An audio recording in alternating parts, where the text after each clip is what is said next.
तो दोस्तों तव्हांखे सखी जामदातार जी दरबार जा ख़ूबसूरत मंज़र ॾेखारियासीं। या दोस्तों अॼु जी जेका असांजी वीडियो तव्हांखे कीअं लॻी रही आहे, उमेद तव्हांखे ज़रूरु पसंदि ईंदी। सखी जामदातार जी दरगाह जा ख़ूबसूरत मंज़र जेका ज़िले नवाबशाह वाक़िअ आहे सखी जामदातार जी दरबार। तो दोस्तों सखी जी दरबार जो तव्हांखे दीदार कराइसीं। हाणे आयासीं ॿाहिरि जेका असां इंतिहाई बहितरीन इंसान फ़कीर मंश इंसान फ़कीर सदाम हुसैन बिस्तड़ो सां मुलाक़ात थी। साईं कहिड़ा हाल आहिनि? ख़ुशि आहियो? तबियत ठीकु आहे? सर अॼु जेका असां तव्हांजे इन इलाइक़े में पहुतासीं, वरी दरबार जो दीदार कयोसीं। मेलो जो माहौल लॻो पियो आहे, रश बि सुठी आहे माशाल्लाह।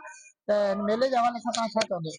अस्सलाम वालेकुम या अली मदद साईं ही मुर्शिद सखी जामदातार जो ॾियारो मुक़रर आहे साईं जी शादी जो उर्स मुबारक आहे। जी 754 उर्स मुबारक आहे साईं जो। जी जी ऐं हींअर सूमर ते साईं जो सुबुह जो 8 बजे गुसल शरीफ थियो। जी गुसल शरीफ खां पोइ चादर पुशी थी, उन खां पोइ डीसी साहब उन मेले जो इफ्तिताह कयो। जी ऐं उन खां पोइ बाद में ही 3 ॾियारनि जो उर्स मुबारक हूंदो आहे सखी जा। परे परे खां पंजाब खां सिंध खां पांधियड़नि जो हींअर अचण वञण जो सिलसिलो जारी आहे।